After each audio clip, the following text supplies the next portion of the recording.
안녕하세요. 서울 S치과 최승원 원장입니다. 제가 브릿지 치료한 게 있는데 밑으로 충치가 진행되어서 충치가 왜 생겼을지 또 이 이후에 치료는 어떻게 할지에 대해서 간단하게 설명드린 동영상이 있었는데요. 그분의 치료가 다 마무리가 되어서 전체적인 치료 과정을 다시 한번 보면서 이런 경우에 어떻게 치료가 이루어졌는지에 대해서 설명을 드리고자 합니다. 보시면 앞에 치아는 깨끗한데 치아 2개가 빠져서 4개짜리의 브릿지를 연결을 했었고 그 어금니가 속으로 썩어서 통증이 있는 상태여서 브릿지를 제거하고 치료를 시작을 하게 된 케이스였는데요. 입안의 사진은 이제 이런 상태였습니다. 중간에 이 치아와 이 치아는 없는 상태고 앞에 치아하고 뒤에 치아를 깎아서 4개짜리 브릿지가 이루어졌는데 전체적인 브릿지 형태나 이런 건 되게 잘 된 치료였어요. 하지만 아마 이게 금으로 된 보철물이어가지고 금 자체가 뭐 경고성이 떨어지는 재료는 아닌데 이렇게 긴 형태의 브릿지를 할 때는 힘을 받으면서 이게 휘청휘청 미세하게 하게 되니까 장시간 지나면서 힘이 누적돼서 결국엔 이 밑으로 틈이 벌어지고 2차로 충치가 진행된 게 아닌가 설명을 드렸었습니다. 그때도 보여드렸던 사진인데 브릿지를 제거한 직후인데요.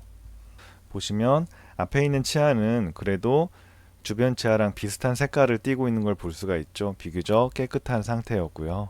하지만 뒤에 어금니는 제거한 상태에서 색 자체가 앞에 치아에 비해서는 많이 어두워진 것을 확인할 수가 있습니다. 즉 속으로 충치가 많이 진행됐기 때문에 이런 것들이 이제 어두운 색깔로서 보여지는 건데요. 보시면 각도를 좀 틀어봤는데 어금니의 안쪽으로 여기 보시면 구멍이 이렇게 뻥 나 있는 모습을 볼 수가 있고 속으로 꽤 많은 부분이 충치가 진행되어 있었습니다. 그래서 보시면 이와 같이 임시치아를 넣기 위해서 치아를 좀 다듬었는데 앞에 치아는 말씀드렸듯이 굉장히 깨끗한 상태이고 따로 뭐 충치가 있거나 그러진 않은데 이 힘이 어금니 쪽에 집중됐었는지 어금니 밑으로는 구멍이 나 있고 이 밑으로 충치가 다 제거된 상태는 아닙니다. 그래서 충치를 제거하고 너무 깊어서 이 치아는 신경치료를 하고 씌워야 되는 상황이었습니다.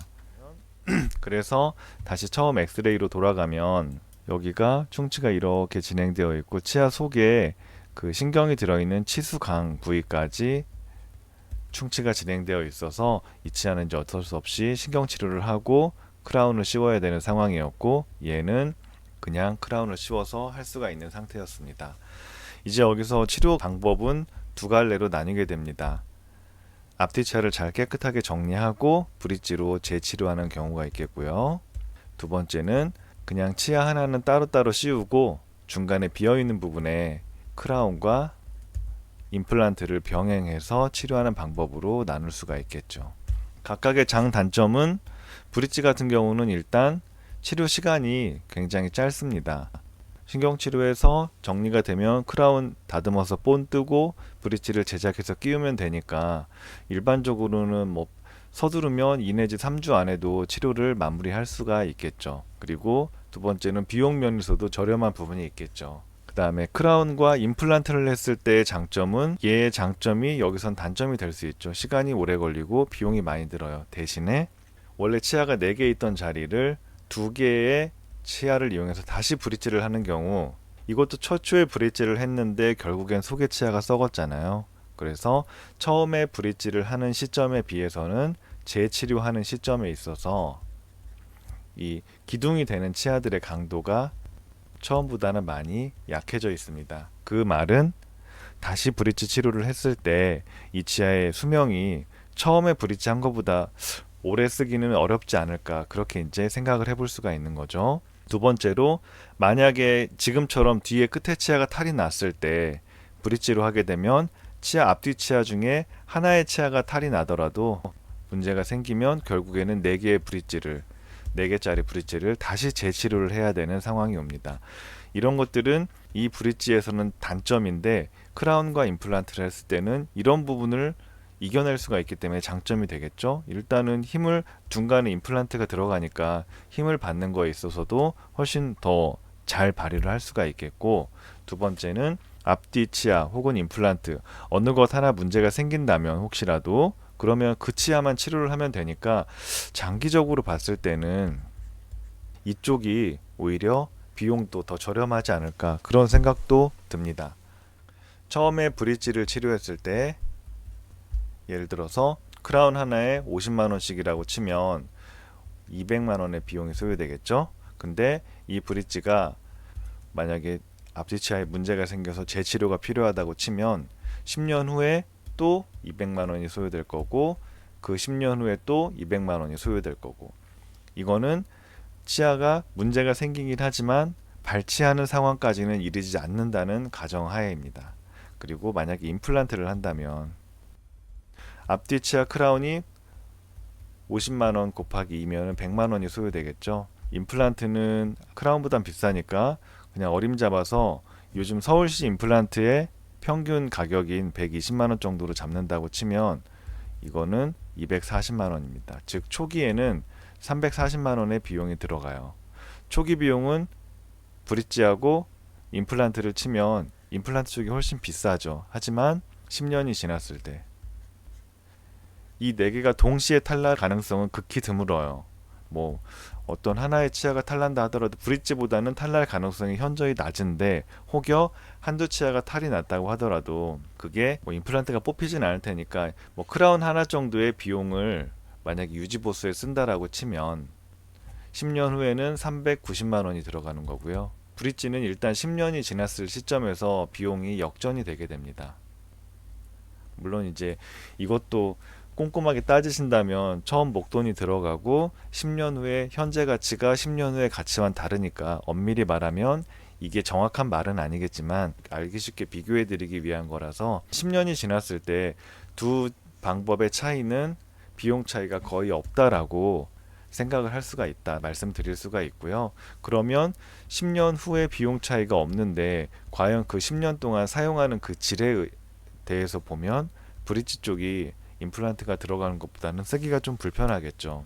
그래서 얘기가 좀 겉으로 샜는데 치과 치료를 결정을 하실 때 브릿지냐 임플란트냐 당장의 치료 비용만 생각하면 당연히 임플란트가 훨씬 많은 비용이 들어가는 거는 맞는데, 이게 결국 20년 후에 브릿지를 선택했을 때랑 임플란트를 선택했을 때 들어가는 총 비용을 따진다면 오히려 임플란트 쪽이 더 적은 비용이 들어간다, 이런 말씀을 다 드리고 싶었고요. 두 번째는 10년, 20년 동안 사용하는 질에 의해서 임플란트가 들어가서 하나씩 크라운이 들어가서 이걸 씹는 경우와 브릿지로 씹었을 때의 경우는 임플란트 쪽이 씹는 힘이나 이런 것들이 좀 더 견고하기 때문에 그 10년 동안에 사용하는 데 있어서의 차이도 분명히 있으니까 이런 부분들은 좀 생각해 보시는 게 어떨까 하는 생각이 듭니다. 어쨌거나 치료 계획을 정하는 데 있어서 브릿지를 다시 재치료를 할 것이냐 아니면 빠진 자리에 임플란트를 심어서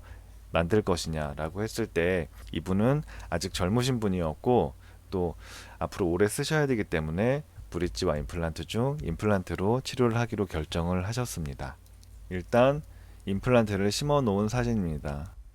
임플란트 같은 경우 저는 이제 임플란트를 심고 2달을 기다렸다가 이제 보철을 올리는 식으로 그런 스케줄로 진행을 하고 있는데, 뭐 아랫뼈는 단단하니까 2개월을 덜 기다려도 되고요. 요즘 보면 윗니 같은 경우는 아래보다는 위턱이 뼈가 약간 무르기 때문에 2개월, 좀 뼈가 약하다 싶을 때는 3개월 이상 기다려야 되는 경우도 있는데 통상적으로 보면 2개월 내에 이제 기다렸다가 이를 만들어서 진행을 하고 있는 편입니다. 브릿지를 제거하고 크라운, 그다음에 임플란트, 크라운으로 치료를 하기로 했기 때문에 아무래도 이제 뭐 이 크라운은 신경 치료도 하고 해야 되겠지만 임플란트에 걸리는 시간이 있기 때문에 먼저 임플란트 수술을 해서 임플란트 2개를 여기 심었고요. 보시면 최초에는 상악동이 이런 식으로 있었는데 들어간 임플란트가 길이가 이 정도니까 그냥 심으면 상악동이 뚫리거든요. 그래서 보이실지 모르겠지만 희미하게 이와 같이 치조정 접근법을 이용을 해서 상악동에 뼈 이식을 하고 임플란트를 심었던 모습입니다. 그리고 뒤치아는 이제 신경치료를 잘 마무리하고 이제 시간이 지나서 크라운, 그다음에 임플란트, 크라운 이런 식으로 치료를 마무리를 하게 되었는데요. 그래서 보시는 것처럼 뒤에 치아는 신경치료를 다시 하고 크라운을 씌웠고 앞에 치아는 깨끗한 상태여서 크라운을 다시 씌웠고요. 2개 임플란트 심은 자리는 임플란트 크라운을 이제 연결을 했습니다. 상악동 쪽에 뼈 이식한 부분도 이와 같이 이렇게 보이고 있고요. 원래 상악동의 라인은 이런 식이었는데 이제 그냥 하면은 뚫고 올라가니까 이와 같이 뼈 이식을 해서 상악동에 임플란트를 심었었습니다. 치료가 마무리되었는데 이게 이제 치료를 마무리하고 찍었던 사진입니다. 보시면 이제 크라운이 들어가 있고 앞뒤에 크라운과 임플란트는 모두 이제 지르코니아 보철을 이용을 했는데요. 이것도 지르코니아에 대해서도 또 얘기하자면 동영상 한 꼭지가 될 텐데, 지르코니아는 너무 단단해서 뭐 반대 물리는 치아를 망가뜨린다 뭐 이런저런 이야기들이 있는데, 저는 개인적으로는 지르코니아가 굉장히 좋다고 생각을 합니다. 일단 지르코니아는 주변 치아 주변 조직, 치주 조직에 위해가 적고요. 치주 조직에 굉장히 친화적입니다. 그리고 뭐 대합치가 마모되거나 대합치가 갈린다 이런 문제들은 교합점을 잘 형성을 해주고, 그 다음에 교합 조정이 이루어졌을 때 입안에 끼기 전에 처음에 만들어졌을 때와 동일한 활택한 상태, 즉 지르코니아 크라운 표면을 매끈매끈하게 해주면 이게 마모되는 것도 교합 조정을 하고 거친 상태에서 꼈을 때 이 표면이 거친데 가뜩이나 단단한 지르코니아가 표면이 거칠기까지 하면 그 경우엔 대합체를 마모시키는 영향이 있는데, 지르코니아 표면이 굉장히 활택하다면 대합체와 맞물렸을 때 대합체를 마모시키는 영향은 크게 무의미하다. 오랫동안 대합체와 기능을 해도 크게 대합체를 마모시키지는 않는다라고 되어 있습니다. 임플란트 같은 경우는 이제 여기 가운데 나사 구멍이 있는데, 이건 이제 시험 삼아 사용해 보시라고 약한 재료로 메웠던 상태고요. 어느 정도 안정이 되고 적응이 되고 불편한 게 없으시다라고 하면 이 부분은 레진으로 단단히 메꿔서 마무리를 합니다. 임플란트에 홀을 형성하는 이유는 필요할 때 내가 임플란트 크라운을 뺄 수 있게끔 하기 위해서인데요. 임플란트를 내가 필요할 때 뺄 수 있는 거랑 없는 거랑은 유지 관리하는 데 있어서 차이가 분명히 있기 때문에 이와 같이 홀을 형성해서 진행을 하고 있습니다. 여기 달려있는 꼭지는 약하게 접착해서 당분간 사용해 보시라고 하는 상태이기 때문에 손잡이용으로 달아놓은 거고, 최종 접착을 하기 전에는 꼭지를 제거하고 붙이게 됩니다.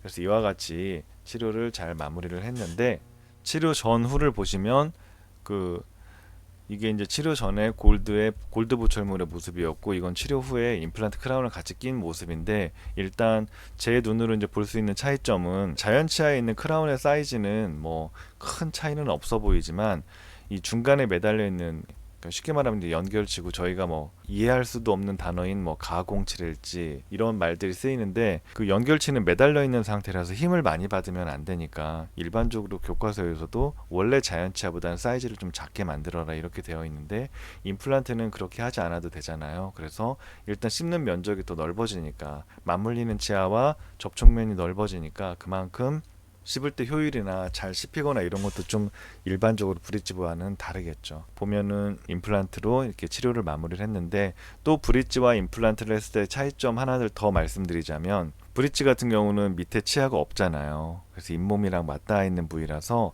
뭐 브릿지를 쓰고 계신 분들은 아시겠지만 처음에 했을 때는 잘 모르는데 시간이 지나면서 잇몸이 조금 모양이 변해요. 모양 변하면서 여기 틈이 조금씩 생기거든요.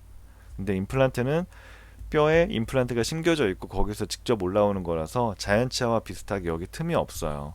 그래서 브릿지는 처음 했을 땐 모르는데 어느 순간 보니까 여기로 물이 숭숭숭, 뭐 음식물도 숭숭숭 속으로 막 지나가는 경우가 생기는데, 임플란트는 그런 부분은 덜하니까 사용상에 있어서도 좀 더 브릿지보다는 임플란트가 편하지 않을까. 또 씹는 힘도 교환면의 사이즈를 보시면 분명히 차이가 있기 때문에 이와 같이 차이를 두고 쓸 수 있지 않을까 이렇게 생각을 합니다. 오늘은 이와 같이 브릿지 재치료하는 케이스에 대해서 임플란트를 이용해서 치료를 잘 마무리했다, 이런 식으로 치료가 진행이 된다 라는 내용을 말씀을 드렸고요. 브릿지로 다시 치료했을 때랑 브릿지를 각각의 크라운으로 하나하나 씌우고 가운데 빈자리는 임플란트를 치료했을 때 저의 생각을 한번 말씀드렸습니다. 오늘 내용도 도움이 되셨길 바라고요. 이상 서울 S치과 최승원 원장이었습니다. 시청해주셔서 감사드립니다.